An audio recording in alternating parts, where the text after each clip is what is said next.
I figured if I'm going to talk about Speaker of the House, I better get my Matt Gaetz hair all sorts of ready to go, because Matt Gaetz very well may be the guy who decides who the next speaker is. I'm not sure when he was able to accumulate this level of power. Is he actually speaking for a lot of members of the Republican Party, even though they didn't vote that way in removing Kevin McCarthy? Always remember, the Republican Party did not remove Kevin McCarthy as Speaker of the House.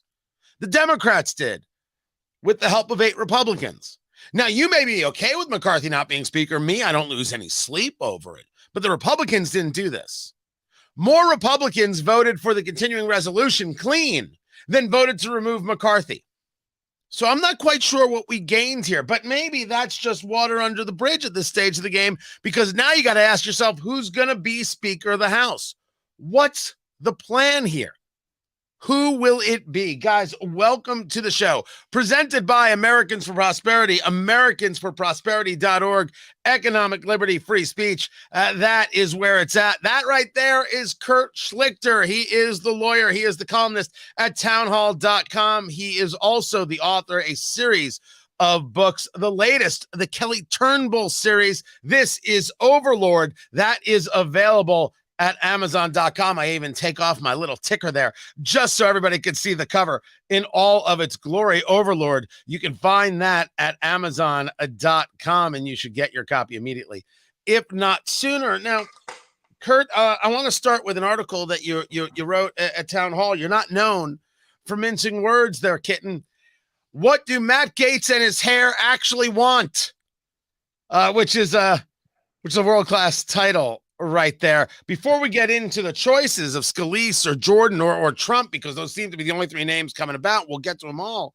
What do you think the plan was? You for the removal of McCarthy? Or you think this was a mistake? I'm utterly indifferent to McCarthy as a person. I just think he was holding together a coalition that had a 4-seat majority. And I don't see any objective here other than to get Matt Gaetz surrounded by people holding microphones in his face, which he loves. I don't understand what the plan is. I get that you're unhappy with McCarthy. Okay. What's the alternative? What is your better plan? Well, we'll just do something. Okay. I understand that children react in that way to things, that they lash out when they're angry. But I'm an adult. I want to know what the plan is. What is the plan that's going to achieve conservative results? Well, we have to hold him accountable. Okay. Again, what is the end state which you seek? And lost Kurt Schlichter right there. We will try and get him back as quickly as possible. That question has been one of the main questions. What is the end game? What is it that you actually get in return for removing him? As I have discussed numerous times, it's got to be about victory. And my concepts of victory involve 2024. My concepts of victory involve the presidency, involve the Senate, involve a larger spread in the House of Representatives. Kurt, when we talk about the concepts of victory, the House, a larger spread, the Senate, the presidency, when you talk about what's the end goal, what's the end result, to me, that's what I'm looking for. So I didn't know why this move was necessary and how it got me to those desired results. Does moving the speaker at this stage of the game get you closer to winning the presidency? Well, if it does, I haven't seen anybody explain why. We look like we're in chaos, which we're not. As you accurately pointed out, only 8 people in the Republican Party joined this thing. The other, 210 or 211 refused to do this. It was the Democrats who made it possible. So basically, the hardcore conservatives worked with the Democrats to achieve a giant embarrassment for the Republicans, because that's what it is. Because normal people look at this and they think, oh, you guys are just clowns. Now, if you had a reason if you had an explanation, if you had an objective, you could explain that, and then normal people would go, oh, I see why this is necessary, and this is why you had to do it. But they didn't bother, because actually what happens to the Republican Party doesn't matter. Matt Gaetz said himself, I've got plenty of donations coming in. I don't need you. Okay. You know, that conversation about, you know, where does the party fit anymore is kind of fascinating. But let's go to what we just said, and we both have had this conversation. We don't lose sleep over who the speaker is. So if we don't lose sleep over it, then doesn't matter who it is.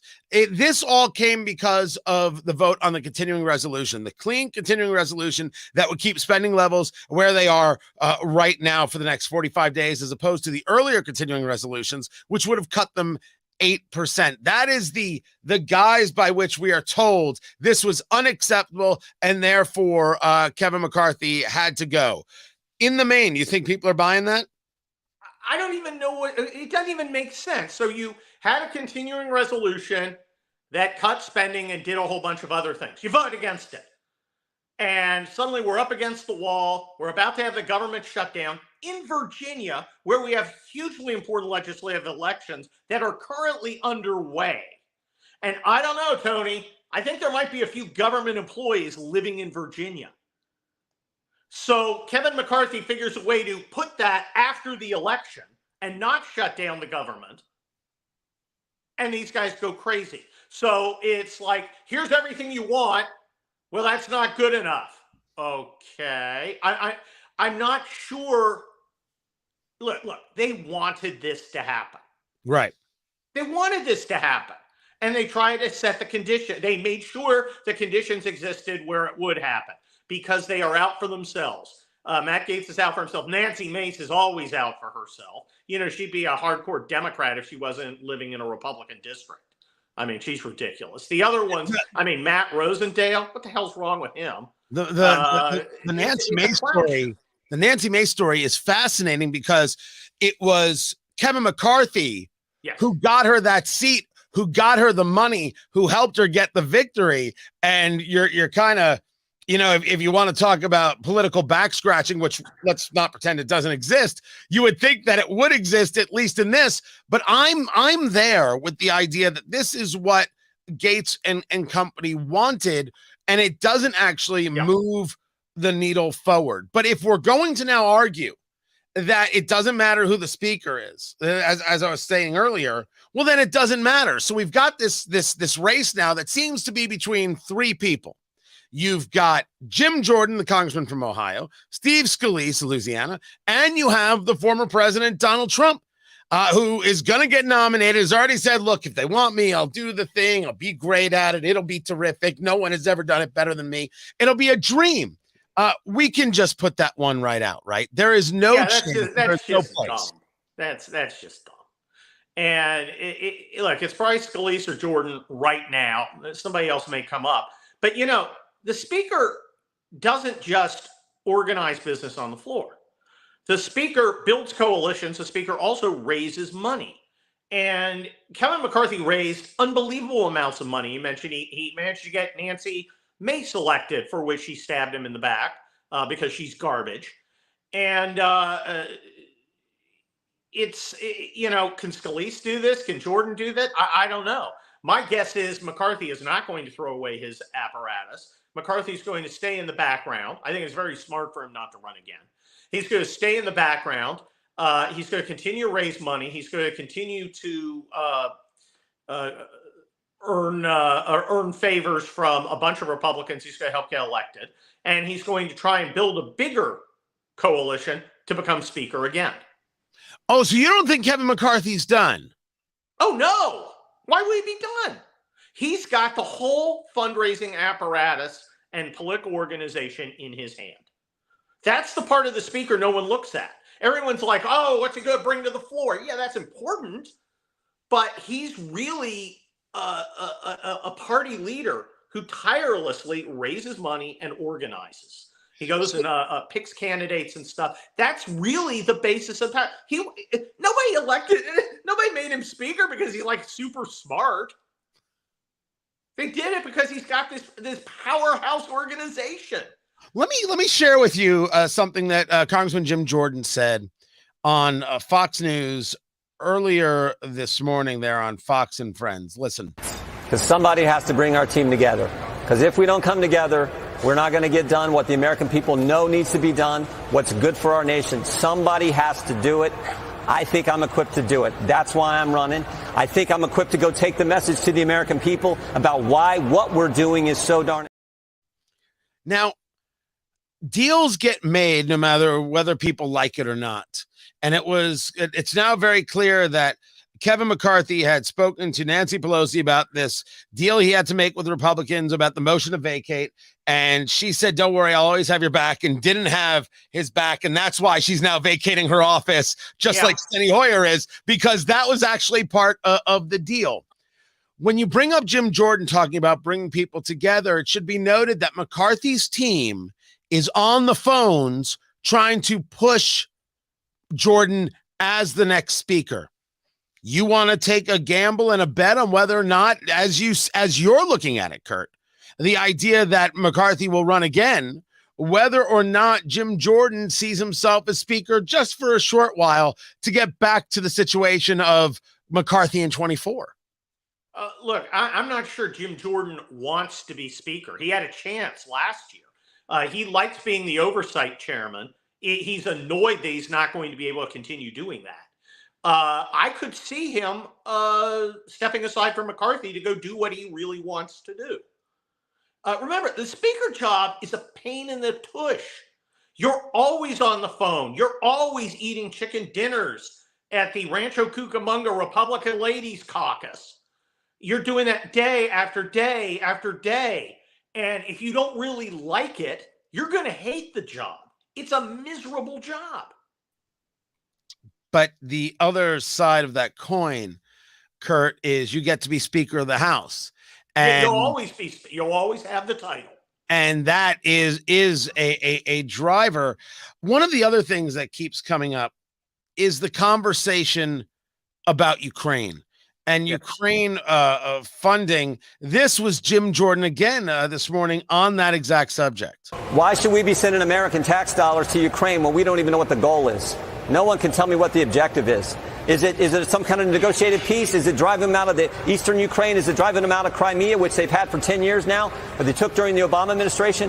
What is the objective? And so until you can tell me the goal, I don't think we should continue to send money there, particularly when we have the problems we have on our border. So that's fundamental. I just think that's front and center. And then second, how is the money that's already been sent, how has it been spent? Right. What kind of waste is going? Those are two fundamental questions that I think the American taxpayers want to know the answers to before they send any more of their hard-earned money there. Particularly, you're sending money there to protect Ukraine's border when we got the situation we have on our border. So those are the fundamental questions that we should get answered before we even think about sending more money.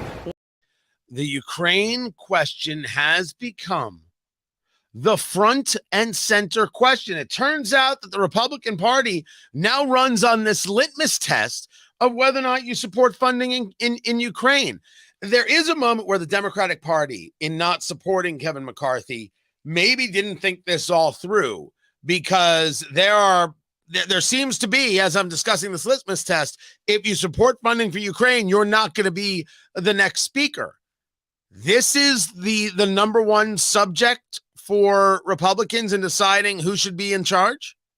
I think it's going to play a part. Look, there is a growing feeling among Americans that Jim Jordan expressed, and I feel it too. And I want you to understand, I went and trained Ukrainian soldiers 4 times. I had a Ukrainian battalion with us when I was overseas in Kosovo. I like the Ukrainians. I wish they would win their war, but I'm an American. And I need to see an objective. This has been going on for 18 months. This is a proxy war against a nuclear power. And the only, when you ask, okay, what's the plan here? What are we trying to achieve? And the only answer is, shut up, you love Putin. Inevitably, Tony, from some guy who wasn't in the Cold War like I was. And that's not going to work anymore. You love Putin is not an answer to the question. The question is, what are we doing? What do we want to achieve? We're back to this whole thing with the speaker. We have a bunch of people who want to do something, but they refuse or are unable to articulate what they want to achieve by doing it. The whole concept of doing something, as I've often described it, is when people tell you that you need to do something. Well, do something to me is different than do something to you, Kurt. Talking to Kurt Schlichter, townhall.com, lawyer and author. The new book, by the way, you should check it out, Overlord, and you can get that at amazon.com. It's his Kelly Turnbull series of books, so you should buy that at amazon.com. And you've also, as you mentioned, served a retired colonel, United States Army. Do something's different to everybody. And when everybody believes they should do something, that means they'll do anything. And doing anything leads to do-goodery, and that never does any good. Well, when somebody says do something, they're frustrated and want you to make the problem go away. That's right. What they're really saying. They don't have a plan. Without a plan. Without a plan. I like plans. Plans are good. That's what you do as a senior officer. And when you don't have plans, you have the evacuation of Kabul. Let me say, what if I were to say to you that the objective in Ukraine is just to annoy Putin and make sure that he isn't on any other NATO borders, which makes our life easier in the long run? Is that not an acceptable plan? Well, that's a plan. Now we have to look at whether that's going to be successful or going to be needed. The idea that Putin is going to risk war with NATO by invading Latvia, Lithuania, or Estonia, which are the ones he's actually bordering on, really. I mean, a little bit on Poland. I think it's just laughable. I just don't think he's going to do it. What he wants to do, I mean, look, this whole thing between Russia and Ukraine is like 1,000-year beef. You remember, you've seen Goodfellas, right? Please. Okay. Remember when De Niro's on the phone, he's the Irish guy, and he's with Henry Hill, and he gets the message that Joe Pesci's got shot through the head. Yeah. And he's like banging the phone, and Ray Liotta says, "Hey, it's all real greaseball shit. Stop. It's between the Italians. You know, we don't understand it. We don't understand this Slavic stuff. Pardon the colorful language. Quite all right. We don't understand this stuff. And look, us imagining we understand the relationship between Ukraine and Russia, which is not simply good guys and bad guys. Let's be clear. There's thousands of years of history here. There's geography. You know, most of Eastern Ukraine is full of ethnic Russians. Again, I'm on Ukraine's side, Tony. I like Ukraine. I don't think you solve problems by invading another country, or at least not this kind of problem. But it's not so simple as good guy, bad guy, and that's how it's being faced by the same foreign policy establishment that has failed for 30 years in everything it's done.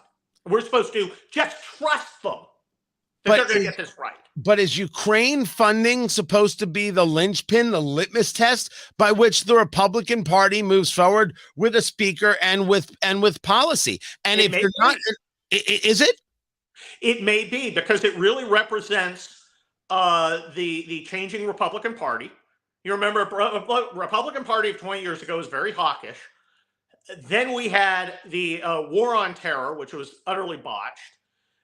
We had a bunch of people, primarily our people, right? Conservative, traditional Americans coming home in boxes for nothing. We watched everything fall apart in Afghanistan. And now we're being told, well, just trust us. We're going to get this right. You know, we're going to say, we've got a new war to come. Look, it's not that Republicans are pacifists. We're not. We're Jacksonians. We'll fight with a reason. But the reason in Ukraine to settle this squabble, and again, you know, you're minimizing it. No, this is a dispute between ethnic Ukrainians and ethnic Russians. Okay, it just is. And you know, we want to jump into it, putting our own paradigm on top of it, as if it's going to fit our very narrow world vision. That's ridiculous. You take a look at where they're going to be. They'll all return on Tuesday, and they'll start voting on Wednesday. If you're a betting man, Kurt Schlichter, Jordan, Scalise, or Trump, or is there a dark horse waiting in that newly potential voluptuous beard of yours? I think we will see. I think it's most likely Jordan.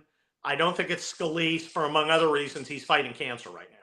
Yes. And I think a lot of people in the Congress who would otherwise go for him are going to say, Steve, you're a great guy, and he's a fine guy. You need to focus on your health right now. I mean, the guy's already gotten shot by a mad leftist, and that's hurt him. I think a lot of people are going to go, look, we like you, but we need a guy who can give it 100%. Don't count out a dark horse out there. There may be Patrick McHenry, the guy who booted Pelosi, and Steny Hoyer. He may be a compromise candidate. There may be someone we haven't thought of. Nancy Mace may walk over to the Democrats. Watch for this happen. Walk over to Democrats and say, I can bring 20 Republicans and we can elect me. I'm not a Democrat. I'm a Republican. I just think like a Democrat. But don't count that out. That could absolutely happen. Power is power, and deal making is deal making. The book of Kurt Schlichter is Overlord. It is the 8th book in the Kelly Turnbull series, which is this dystopian, but in our real world reality of what happens when the woke becomes a lifestyle and becomes forced upon people. The 8th book in the series, what can we expect from Overlord? Action, adventure, guns, dogs, making fun of liberals. Dude, it's got everything except feelings. You won't find a damn feeling in the whole book. Is that right? There's no hugging. What? No one talks about, I had a lot of issues with my dad. None of that crap. Who's the inside spoon? Has anybody been traumatized? Nothing? Nothing. No one's traumatized. No one's got a lot of PTSD. No one's got a lot of trauma. Everybody's locked and loaded. There's guns, lots of guns, lots of helicopters, communists. Can a communist fly? You'll find out. Honestly, if that's not in the back of the book, there's lots of guns. There's tons of guns. That is joy. I started this by asking you, Kurt, about your piece on Matt Gaetz. You had written over a town hall, what do Matt Gaetz and his hair actually want? And I had shared with you earlier, I want to share it again. This quote from Matt Gaetz. Listen. Have you spoken to former President Trump about this since the ousting? Was he supportive of what you were doing? I have spoken to President Trump over the last several days. The ousting only occurred several minutes ago, so we haven't spoken during that time. President Trump, though, put on Truth Social that he didn't think this was a good idea. He didn't want to see Republicans fighting with other Republicans. How do you respond to the former president? I would say that my conversations with the former president leave me with great confidence that I'm doing the right thing. Doesn't that statement from Gaetz leave everybody with the thought that he doesn't think for himself? This is all just Trump from behind the scenes, like Obama wanted to be with Joe Biden and others, a dream sequence. Doesn't it smack of that? No, Trump wants nothing to do with this. That's why he's attending his trial. He wants nothing to do with it. He knows it's a potential problem. He don't want to get on the bad side of the Gaetz guys. He don't want to get on the bad side of the McCarthy guys. By the way, he supported both of them. He has no control over it. There is no upside for Donald Trump weighing in on what's happening in Congress. None. That is Kurt Schlichter right there. The book you're going to want to pick up, 27 copies. Overlord, available at Amazon.com. Get the entire Kelly Turnbull series. There are 8 books. He has other books. He likes to write. He's a fan of the written word. I'm a scribe. He's a fan of his written word. I don't know about yours. I don't know about anybody else. Kurt, always appreciate you. And guys, thank you as always for being a part of what we do here, presented by Americans for Prosperity, AmericansForProsperity.org, economic liberty, free speech. There's nothing better, people. Find your state chapter and go and be a part of it and actually, get some things done. which is not a bad idea. Make sure you subscribe right here on Rumble, because that's what you should do. I mean, we're on YouTube, we're on Facebook, but those places you can't trust. You can't trust that. If you're watching on X, make sure you follow there as well at Tony Katz, and I'll catch you next time. Take care.